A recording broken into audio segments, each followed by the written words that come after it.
नमस्कार साथियों, बजट 2022-23 प्रस्तुत हो चुका है।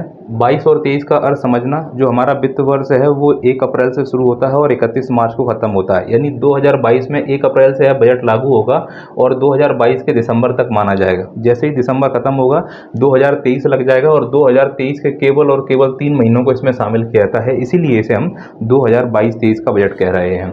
हलवा सेरेमनी एक ऐसी सेरेमनी होती है जो बजट से संबंधित सभी अधिकारियों को एक स्थान पर छुपा देती है, जिससे वो किसी और के संपर्क में ना आ पाएं।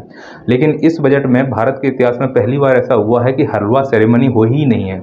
डिजिटल बजट प्रस्तुत किया गया है। हालांकि सबसे पहले भारत में डिजिटल बजट 2020 में प्रस्तुत हुआ था, वो भी निर्मला सीतारमण ने ही किया था। निर्मला सीतारमण ने अभी तक कुल 4 बजट प्रस्तुत किए हैं, जिनमें सबसे छोटा भाषण उनका 2022-23 अर्थात इसी बजट में रहा है। भारत में जो बजट 1955-56 से पहले केवल इंग्लिश में छपा करता था, लेकिन 1955-56 के बाद बजट को इंग्लिश और हिंदी दोनों भाषाओं में छापा जाने लगा। हालांकि जितने भी राजनेता हैं वो सब इंग्लिश में ही बजट को प्रस्तुत करते हैं। अब इसका कारण क्या है, ये आपको समझिए कि जब पूरी भारत की जनसंख्या हिंदी में है, 68% लोग गाँव में हिंदी में निवास करते हैं, तो फिर बजट को इंग्लिश में क्यों पढ़ा जा रहा है। ये आपको समझदार हैं, समझिए इस चीज़ को। बजट शब्द के संबंध में कुछ बातें हैं जो आपको समझनी होंगी। शब्द देखिए, फ्रांस जो है, फ्रांस के बुजेटे से बजट शब्द आया है। लैटिन भाषा में 2 भाषाएं होती हैं, पुर्तगाली और स्पेनिश। तो पुर्तगाली और स्पेनिश मिला को लैटिन भाषा कहते हैं, जिसमें बुल्गा शब्द का मतलब होता है बजट। इंग्लिश में बजट को बजट कहते हैं, जबकि भारत के संविधान में कहीं भी बजट शब्द का उल्लेख नहीं है। भारत के संविधान में एक अनुच्छेद है, अनुच्छेद 112, जिसमें बजट के बजाय उसमें लिखा हुआ है वार्षिक वित्तीय विवरण।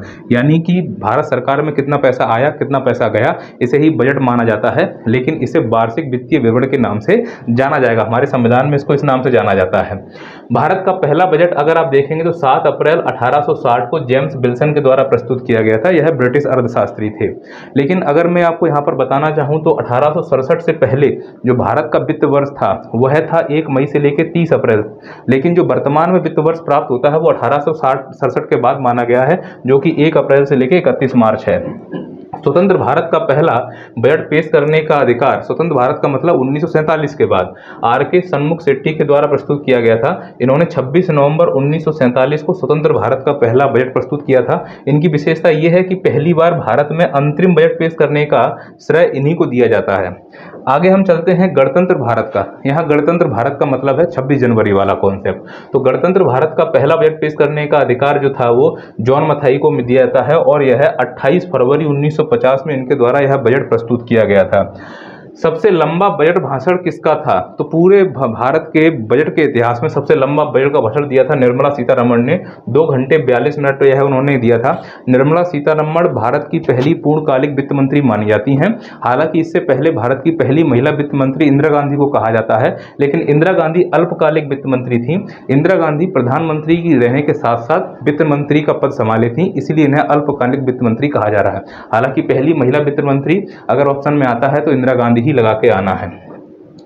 सबसे छोटा भाषण किसने दिया है बजट में, बजट के इतिहास में, तो हीरू भाई पटेल ने सबसे छोटा बजट भाषण दिया था 1977 काल में। और सबसे अधिक बजट में शब्दों का प्रयोग किसके द्वारा किया गया, आपको जान के अचंभा होगा कि सबसे कम बोलने वाले प्रधानमंत्री डॉक्टर मनमोहन सिंह के द्वारा सबसे अधिक शब्दों का प्रयोग बजट में हुआ है। और यह बजट 1991-92 में आया था, जब एलपीजी आया था। आप यूट्यूब पे जाकर उनका वीडियो देखेंगे तो वो उतनी ही तेज बोलने की कोशिश कर रहे हैं जितना कि मैं आपसे बोलने की कोशिश कर रहा हूं, जिससे कि ज़्यादा से ज़्यादा कंटेंट आपके पास पहुंच पाए।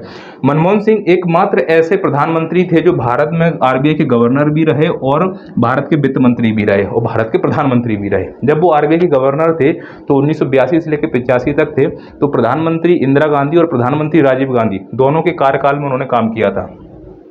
बजट पेपर की जो छपाई होती है, अब तो डिजिटल हो गया है, लेकिन जो बजट पेपर छपता था वो कहाँ छपता था, तो 1950 तक राष्ट्रपति भवन में छपा है। 1950 से लेकर 80 तक मिंटो रोड पर एक सिक्योरिटी प्रेस है, उस पर छपता था। फिर 1980 से लेकर 2020 तक यह नॉर्थ ब्लॉक में पेपर छपते थे, लेकिन 2020 में निर्मला सीतारमण के द्वारा डिजिटल एक बजट पेश किया गया। डिजिटल का मतलब है जो आईपैड होते हैं उस पर यह बजट प्रस्तुत किया गया था 2020 में। तो भारत में पहली बार डिजिटल बजट प्रस्तुत प्रस्तुत किसने किया था? तो निर्मला सीतारमण ने। भारत के ऐसे प्रधानमंत्री जो वित्त मंत्री भी रहे हैं, तो नेहरू जी, इंदिरा गांधी और राजीव गांधी। नेहरू जी 1964 में इनकी मृत्यु हुई है, इंदिरा गांधी 1984 में मृत्यु हुई है, राजीव गांधी 1991 में मृत्यु हुई है। राजीव गांधी और इंदिरा गांधी, इनका असैसिनेशन हुआ है। असैसिनेशन का मतलब होता है राजनेता की हत्या कर देना। इंदिरा गांधी की मृत्यु हुई थी दिल्ली में और राजीव गांधी की मृत्यु हुई थी तमिलनाडु में। चलिए हम आगे बढ़ते हैं। बजट प्रस्तुत करने का रिकॉर्ड सबसे ज्यादा किसके पास है?